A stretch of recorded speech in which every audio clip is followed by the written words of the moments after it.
Friends, I'm Meenakshi Biyani. Welcome back to my channel. #Meenakshi Tutorials. आज हम indifference curve analysis करेंगे, consumer's equilibrium indifference curve analysis. And अगर आपको मेरे videos पसंद आते हैं then please do like, share and subscribe my channel. Okay, so कुछ इंडिफरेंस कर्व होता क्या है, पहले मैं आपको ये बताती हूँ. इंडिफरेंस का मतलब ये होता है कि वो सिचुएशन होती है जैसे कंज्यूमर्स का इक्विलिब्रियम क्या होता है, पहले तो ये बताती हूँ मैं, क्योंकि ये हमने हालांकि पहले भी कर रखा है यूटिलिटी एनालिसिस में, बट स्टिल जब कंज्यूमर ऐसी सिचुएशन जब कंज्यूमर को मैक्सिमम सेटिस्फैक्शन हो रहा होता है and he spending is given income, अपने पैसे जितने वो कमा रहे हैं उसको अलग अलग गुड्स एंड सर्विसेज को परचेज करने में वो उसे लगा रहा है और उससे उसको मैक्सिमम सेटिस्फैक्शन जब होता है तब हम उसे कहते हैं कि कंज्यूमर इक्विलिब्रियम में है. अब इंडिफरेंस कर्व एनालिसिस क्या है? देखिए, इंडिफरेंस कर्व एनालिसिस के पहले मैं आपको कुछ एग्जाम्पशन लगाती हूँ कि जो उसकी इनकम है वो हमें पता है और वो एट प्रेजेंट चेंज नहीं हो रही है, और कंज्यूमर की जो इनकम है माने हम वो बेसिकली दो गुड्स पे डिस्ट्रीब्यूट कर रहा है, तो उससे एक्सप्लेन करना भी इजी होता है. ऐसा होता नहीं है, बट स्टिल ये हमारा अजम्पशन है कि वो दो गुड्स ले रहा है और ये दोनों गुड्स जो है वो परफेक्ट सब्स्टिट्यूट्स है एक दूसरे के. जैसे एप्पल्स एंड ऑरेंजेस, दोनों में से कुछ भी खा लिया उसको इक्वल सेटिस्फैक्शन मिल रहा है, या टी एंड कॉफी, दोनों में से कुछ भी कंज्यूम कर ले, तो ये होते हैं. नेक्स्ट, कंज्यूमर का प्रेफरेंस जो होता है दो गुड्स का वो अच्छे से हमें पता है, तो उसके बेसिस पे हम क्योंकि कर्व बनाएंगे. And more of a goods अगर मेरे पास हैं तो उससे मुझे और ज्यादा सेटिस्फैक्शन होता है, ये भी हम अज्यूम करके चलेंगे. यानी कि जो इसको हम बोलते हैं ना कि ज्यादा चीज से ज्यादा सेटिस्फैक्शन, इस चीज को बोलते हैं मोनोटॉनिक प्रेफरेंसेस, तो उसका मोनोटॉनिक प्रेफरेंस है, ये हम अजम्पशन लेकर के चल रहे हैं इसके अंदर में. और कंज्यूमर जो एक रैशनल कंज्यूमर है वो कोशिश ये करता है कि उसको मैक्सिमम सेटिस्फैक्शन मिल सके अपने खर्चे से, तो ये उसका वो है. अब मैं आपको एक इंडिफरेंस सेट बनाती हूँ. इंडिफरेंस सेट का मतलब क्या हुआ, जैसे मैं कॉम्बिनेशन ले रही हूँ,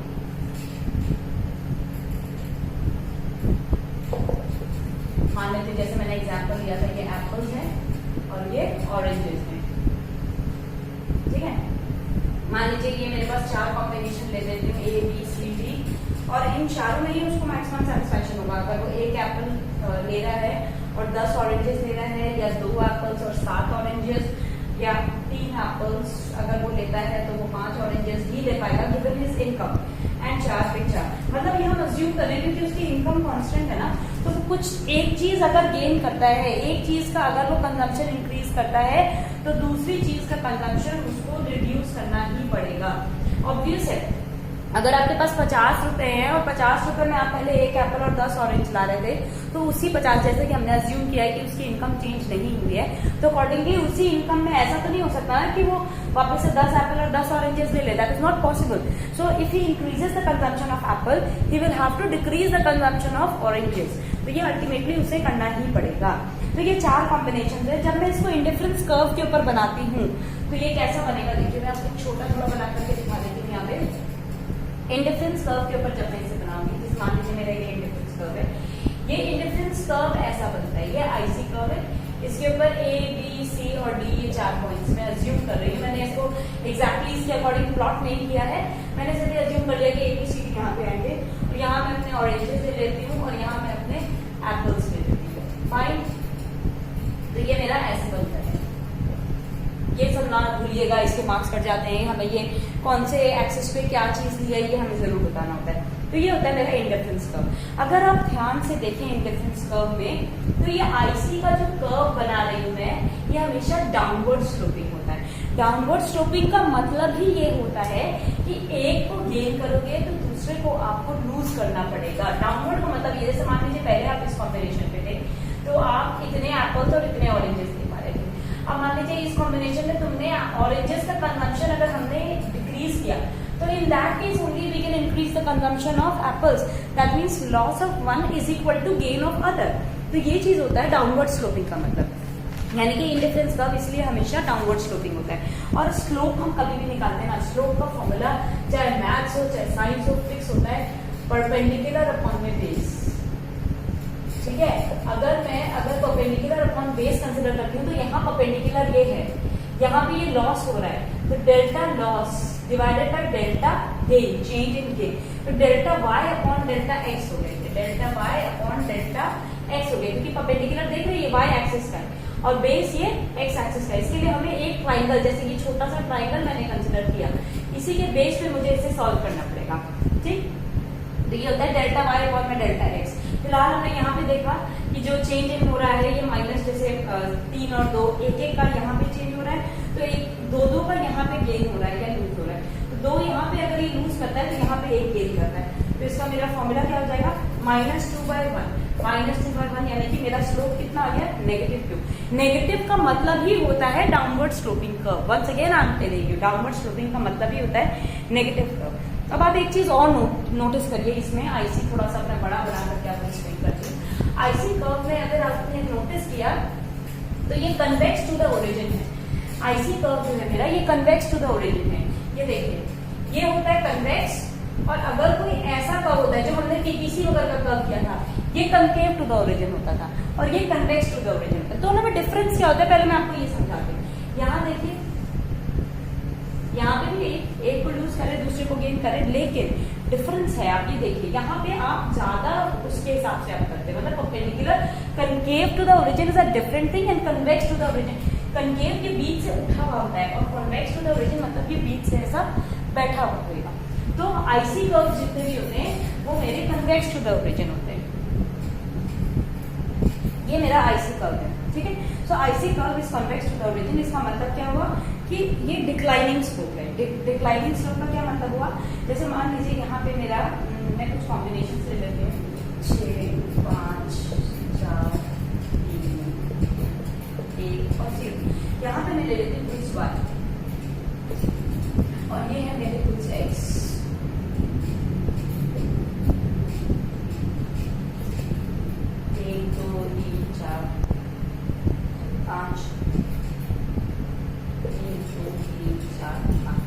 ये मैं अपने कॉम्बिनेशन अलग रख लेती हूँ। अब आप अगर नोटिस करिए कि जब मैं जैसे मान लीजिए 4.5 यूनिट से पूछ करके यहाँ पे आ रहा है, ठीक है।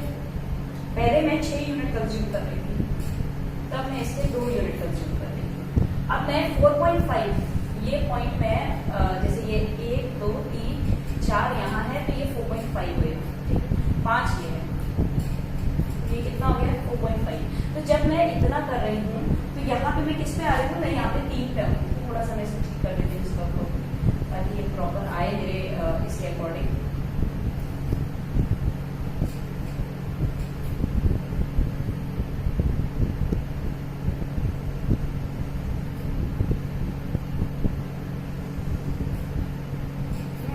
तो जब मैं 4.5 यूनिट्स यहाँ पे कंज्यूम करना शुरू करती तो यहाँ पे इसके 3 यूनिट्स हो गए, मतलब इसको मैंने 1.5 से डिक्रीज किया।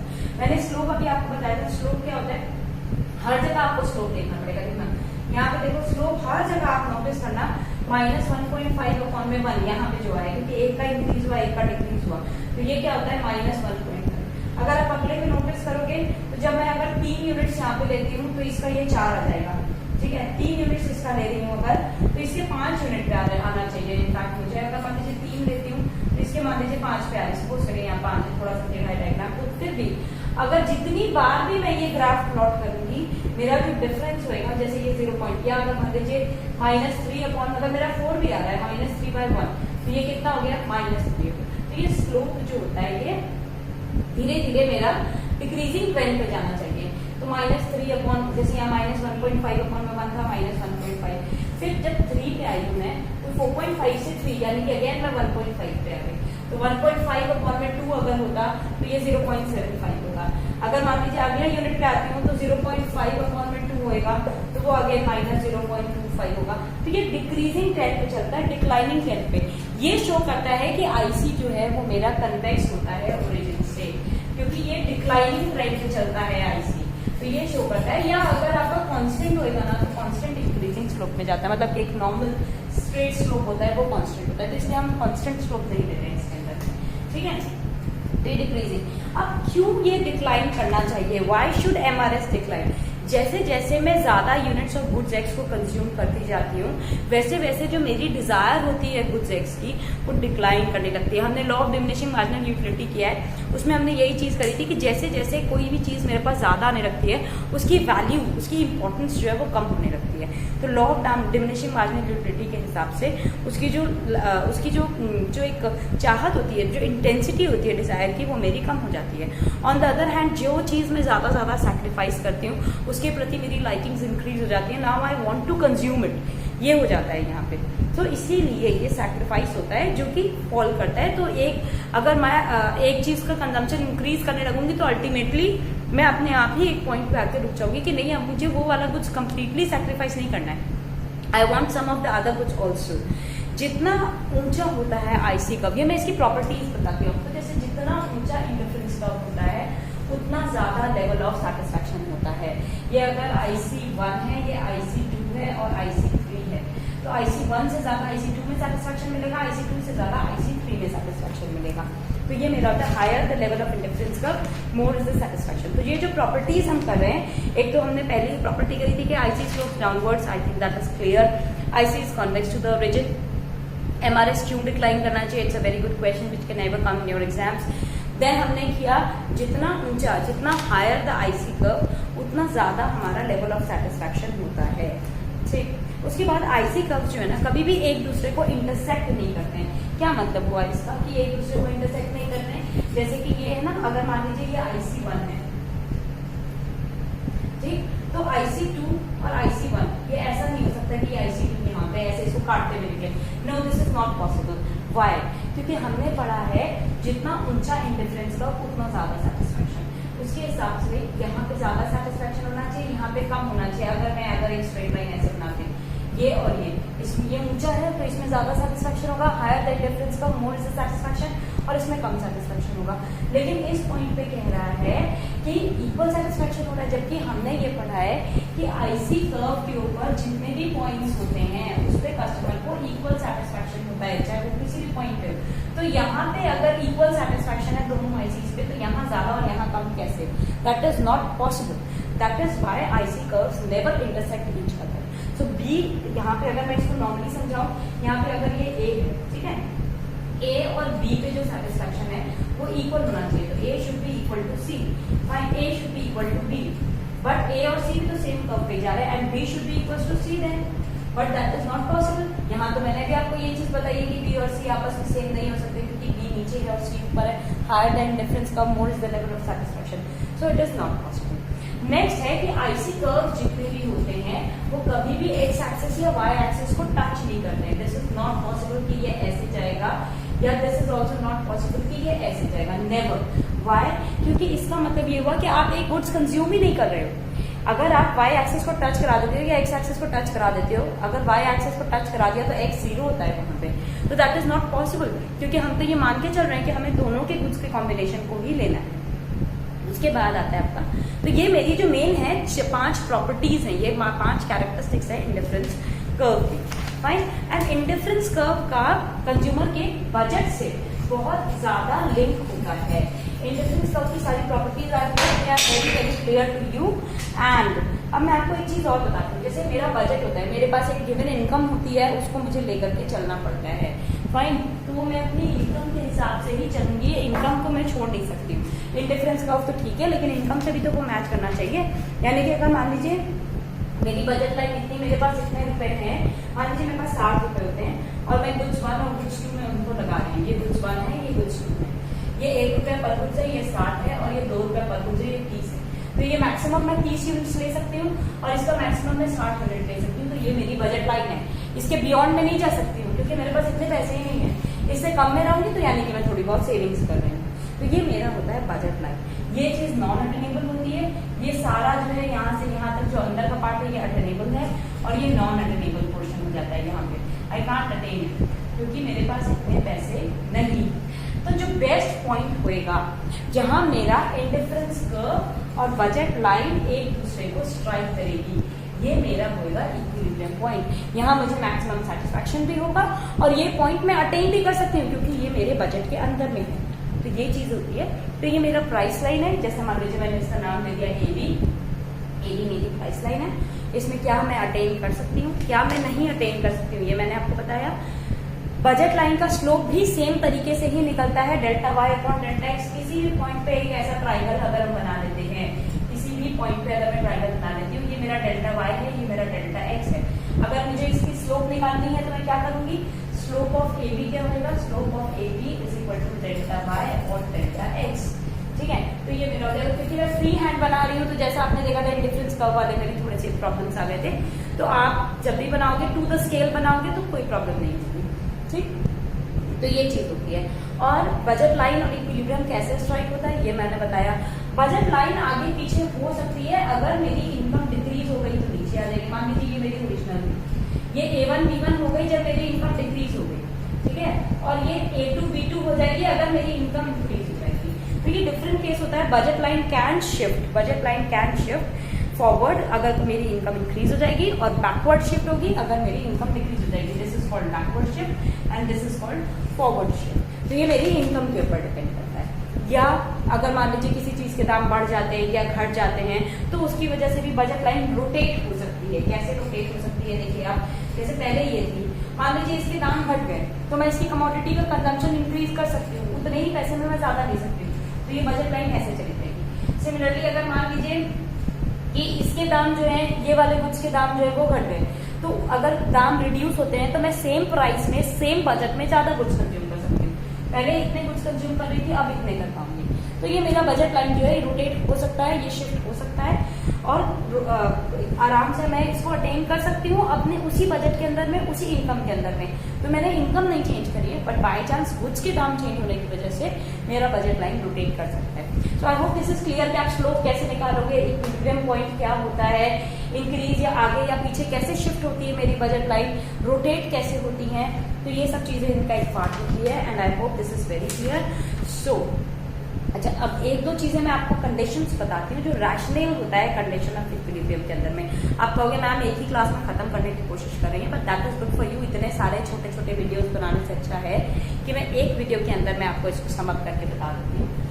Because I think when you will go through this chapter, it will be very, very clear to you. In case if you have any doubts or any queries or any questions which you are not able to understand कि आप उसको कैसे answer दोगे, then please do write in the comment section of my box, and for that please subscribe my channel। तभी आपको पता चलेगा मेरे नए वीडियोस कब आ रहे हैं, और तभी आप उसके बेनिफिट्स उठा पाओगे। ओके, सो एक मैं आपको बताती हूँ कि जो कंडीशन ऑफ इक्विलिब्रियम होती है उसका क्या मतलब होता है। जो कंज्यूमर होता है ना, वो इक्विलिब्रियम स्ट्राइक करता है एमआरएस पे। एमआरएस क्या होता है? Marginal rate of substitution. वो क्या चीज होती है? कितना मैं एक चीज को सैक्रिफाइस करने के लिए तैयार हूँ किसी दूसरी चीज के लिए, वो होता है मेरा सब्स्टिट्यूशन। तो ये होता है मेरा मार्जिनल रेट ऑफ सब्स्टिट्यूशन। तो एमआरएस एक्स वाई क्या होता है? एमआरएस एक्स वाई, ये होता है price of X divided by price of Y. ये होता है मेरा एमआरएस एक्स वाई, क्योंकि कोई और पॉइंट, मतलब एट नो अदर पॉइंट, कोई भी ऐसा और कोई पॉइंट नहीं होगा जब उसको अपना मैक्सिमम सेटिस्फैक्शन होगा। जैसे कि मान लीजिए ये है, ठीक है, ये मेरी मान लीजिए कि मेरी प्राइस लाइन है, बजट लाइन है, ठीक। एक इंडिफरेंस का ये है, एक इंडिफरेंस का ये है, ये थोड़ा ज्यादा रेस हो गया। एक इंडिफरेंस का ये तो मैं अटेन ही नहीं कर सकती क्योंकि ये तो मेरे बजट की बियॉन्ड है। यहाँ उसको मैक्सिमम सेटिस्फैक्शन होगा। यहाँ क्या है ना, उसके पैसे बच जाएंगे तो उसको जितना सेटिस्फैक्शन चाहिए वो उसे नहीं मिल पाएगा।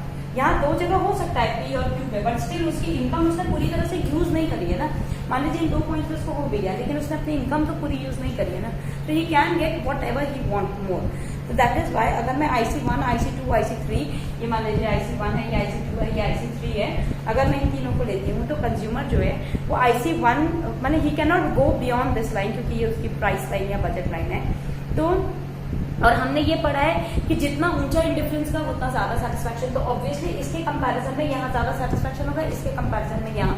लेकिन ये अटेन नहीं कर सकते हो आप, क्योंकि आपके पास इतने पैसे नहीं है और आप इसे अटेन कर सकते हो। तो दैट इज वाई कंज्यूमर को अपना मैक्सिमम सेटिस्फैक्शन इसी पॉइंट पे होगा। ये जो मैंने एरो बनाया है, मैक्सिमम सेटिस्फैक्शन इसी पॉइंट पे होगा। और एक चीज आपको और बताती हूँ, इंडिफरेंस कर्व हमेशा कॉन्वेक्स होता है at the point of equilibrium. It can never be concave. Okay, it can never be concave.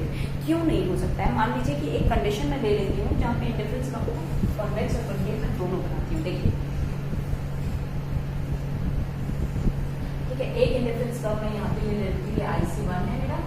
एक इंडिफरेंस कर्व यहाँ ले लेती हूँ, ये IC2 है मेरा, ठीक। और एक और मैं ले रही हूँ यहाँ पे, मैं इसको IC3 ले लेती हूँ, या इनफैक्ट इसको एक साथ लेती हूँ, इसको IC1, इसको IC2 और इसको IC3 ले लेती हूँ। चलिए, ये मेरे इंडिफरेंस कर्व के सेंस हो गए, ठीक है। अब जो कन्वेक्सिटी होती है IC की, वो क्या इंडिकेट करती है कि MRS जो है वो डिक्लाइन कर रहा है, ठीक। या जो कंज्यूमर है he is willing to sacrifice less and less of goods Y for replacing goods X. Every successive unit of goods X के लिए वो कम से कम अपना सैक्रिफाइस करेगा गुड्स वाई को, क्योंकि अल्टीमेटली वो उसके मन में ये हो जाएगा ना गुड्स वाई मेरे खत्म हो जाएंगे, फिर मैं क्या करूंगा। So this is an according to the law of diminishing marginal utility, ये मैं आपको बता चुकी हूँ। ठीक, हम मान लेते हैं कि कंज्यूमर को इक्विलिब्रियम जो है इसको पॉइंट ई पे स्ट्राइक होता है, ये वाला पॉइंट मैं मान लेती हूँ पॉइंट ई पे, मैं इसका भी नाम दे देती हूँ, ये पॉइंट एफ है, ये पॉइंट जी है जहाँ इस पे इक्विलिब्रियम स्ट्राइक हो सकता है। ठीक, तो अगर मैं ये कहती हूँ कि कंज्यूमर को ई पे सैक्रिफाइस होता है, ई पे देखिए यहाँ पे MRS XY हम क्या लेंगे, PX अपॉन में PY, IC जो है यहाँ पे कन्वेक्स नहीं है, कनकेव है, तो this can not be a stable equilibrium. क्यों? क्योंकि कंज्यूमर जो है वो पॉइंट F पे जा सकता है, IC2 पे, पॉइंट G पे भी जा सकता है, IC3 पे।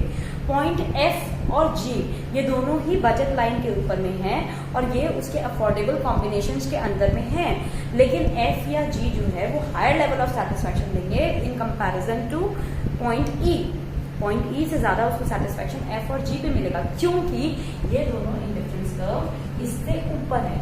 Higher the level of indifference curve, more is the level of satisfaction. So that is why he will not attain his equilibrium at this point, and that is why ये कभी भी concave नहीं हो सकता, it will always convex to the origin. So this was all about indifference curve. Still, if you have any doubts, as I have already told you, you can always ask it in the comment section of my box, of my of course channel, and please do like, share and subscribe my channel. Thank you. Bye bye.